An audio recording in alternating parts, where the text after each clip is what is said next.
여보, 이참에 더 큰 집 이사 갈까? 신생아 대출 접수 시작되자 마비라는 기사가 있어서 가져왔습니다. 예, 오늘 전국 뉴스는 하나예요. 요것만 말씀드리고. 이게 지금 29일자 기사인데, 그제 기사죠, 그죠? 신생아 특례 대출을 정부에서 시행을 했습니다. 작년부터 이야기 나왔었죠. 신생아 특례 대출을 해주겠다. 아주 싸게 해주겠다. 이게 지금 출산 장려 정책의 일환으로 나온 대책들입니다. 그런데 좀 자세하게 보시고 제 의견을 말씀드리겠습니다. 자, 팩트 보시죠. 자, 출생 가구가 저금리로 대출 이용할 수 있는 신생아 특례 대출 접수가 시작되며 사이트 접속이 1시간까지 지연되는 일이 발생했다라고 합니다. 예. 29일부터 신생아 특례 대출 신청이 가능했답니다. 기금 인터넷 홈페이지에선 그래서 너무 많은 사람들이 한꺼번에 동시에 접속을 해버리니까 접속 지연 사태가 벌어졌었다라고도 하고 있습니다. 신생아 특례 대출의 폭발적 인기를 보여주는 단면이다 라고 하고 있는데, 자, 그러면 대상이 어떻게 되는가? 신생아 특례 주택 구입에 대한 대출은 대출 신청일 기준 2년 이내에 출생한 가구. 자, 그러면 신청일이 예를 들어서 뭐 내일 2월 1일 날 이제 신생아 특례 자금을 신청을 한다라고 했을 때 2년 안에, 그러면은 22년 2월 1일 이후에 출생한 가구면은 해당을 한다라고 보시면 될 것 같습니다. 네. 이러한 그 대출 신청일 기준 2년 이내 출생한 가구를 대상으로 저리에 주택 구매나 전세에 대출해주는 정책이다. 대출 신청일 기준 무주택자나 1주택자, 그러면 다주택자는 해당 사항 없어요. 무주택이나 1주택에 하나고 2년 이내에 출생을 한 가구여야지 해당이 된다는 겁니다. 그리고 또 하나, 소득 기준은 부부 합산해서 연간 소득 1억 3천 이하이면서 순자산은 4억 6천9백 이하여야 된다. 그러니까 금융자산, 예금자산 같은 거겠죠. 그죠? 그게 4억 6천9백 이하이면은 신청할 수가 있다. 그렇게 되어 있습니다. 그럼 어떤 주택을 할 수 있는가? 예. 9억 이하, 국민주택까지. 그 9억 이하의 전용 8호 이하면은 부산 시내에서는 웬만한 주택은 다 해당됩니다. 예. 9억 안 넘어가는 주택이 9억 언더 주택으로는 다 해당되는 거니까 부산 시내에서는 웬만한 주택은 다 해당하는 거예요. 자, 그러면 이게 왜 이렇게 인기인가? 금리가 파격적이다. 연 1.6에서 3.3% 금리가 5년간 적용된다고 합니다. 근데 여기에 또 추가로 우대 금리를 받을 수 있다고 합니다. 뭐 자녀가 있으면 0.1포인트 우대 금리 해주고, 또 추가로 출산을 하면 0.2포인트 우대를 해주고 등등등 해가지고 이게 상당히 메리트 있는 거죠. 그래서 일반적으로 그냥 뭐 1.6%, 대략 뭐 우리 같은 이제 일반인들이 받을 수 있는 거는 뭐 한 2% 정도가 되지 않을까라고 생각을 해보는데, 뭐 2% 정도의 자금을 빌릴 수 있는 그런 게 신생아 특례 대출이다라고 보시면 될 것 같습니다. 네, 뭐 최대 그리고 지금 전세 대출 됐답니다. 신생아 특례 전세 자금 대출도 마찬가지 대상은 그렇고요. 요거는 3억까지, 보증금은 5억 이내, 지방은 4억인데 지방은 4억까지고 최대 3억 원까지 대출을 해준다고 합니다. 이런 부분들도, 요거는 근데 금리가 전세 자금 같은 경우에는 신생아 대출을 썼을 때 연 1.1%에서 3%. 그러면 요거는 뭐 한 1% 중반대 정도의 4년간 지원을 받을 수 있는 그러한 자금이라고 생각하시면 됩니다. 네.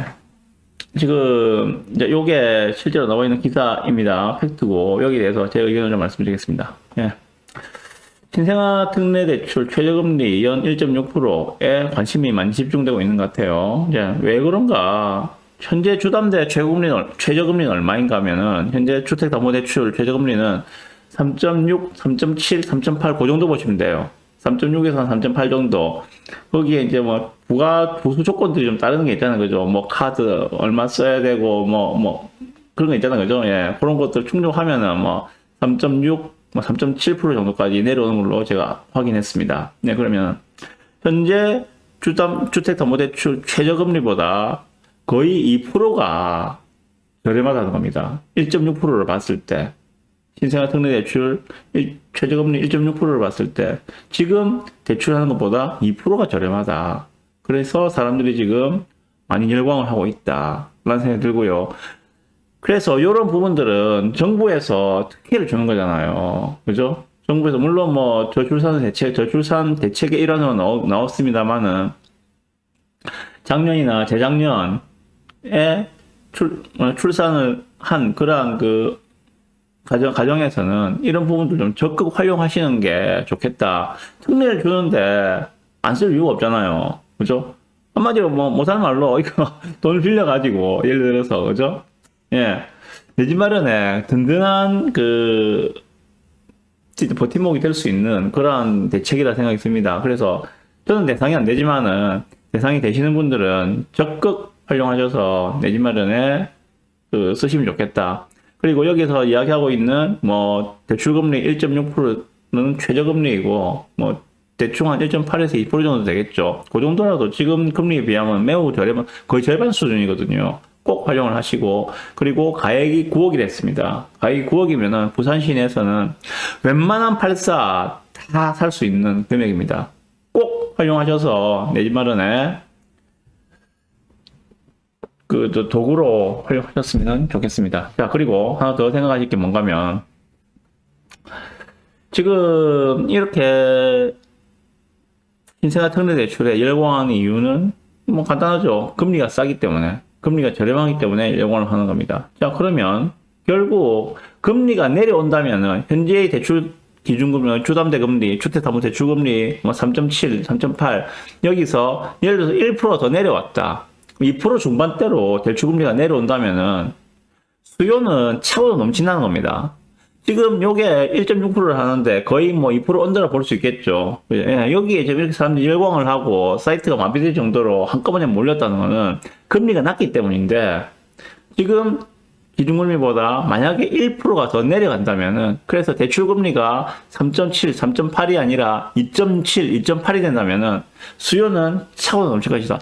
그 저금리를 이용해서 주택을 매수하고자 하는 수요들은 차고 넘칠 수가 있다. 좀 이렇게 저는 생각이 들고요. 그래서 지금 뭐 거래가 안 되니만이 거래 절벽이니 이런 기사들도 뒤에 소개를 해드릴 건데 문제는 그게 아닙니다. 지금 거래가 안 되는 이유는 그렇습니다. 금리에 대한 불안이 아직도 크기 때문이지 않을까라고 생각됩니다. 아직까지 금리가 내린 게 아니잖아요. 그죠? 예, 기준금리가 내린 것도 아니고, 미국도 금리를 아직까지 내린 게 아닙니다. 실제로 액션을 취하는 것들은, 실제로 미국은 뭐 5월달이라도 이야기하고 있고, 우리나라는 그 이후인 하반기라고 이야기하고 있습니다. 실제로 아직까지는 금리가 내린 상황이 아니기 때문에, 금리에 대한 불안들이 아직 크기 때문에 지금 거래가 제대로 안 되고 있는 것 같다는 생각도 전부 관망하고 있죠. 그러다 보니까 매매 거래량은 완전히 쪼그라들어 있고 전세만 찾고 있는 전세 거래만 엄청나게 늘어나 있는 그런 상황으로 보시면 됩니다. 자, 그러면 빠르면 올 하반기에 이제 대한민국은 금리나 사이클에 들어갈 것이고 주담대 금리가 안 내려오게 됩니다. 그러면 매수 수요는 다시 증가할 것으로 보는 것이 맞지 않겠는가라고 생각합니다. 보시다시피 이렇게 1.6% 금리에 환호하는 사람들 보면서 좀 생각을 정리를 하시고 어떻게 할 것인지에 대한 그 방비를 하시는 게 맞지 않겠는가 생각합니다.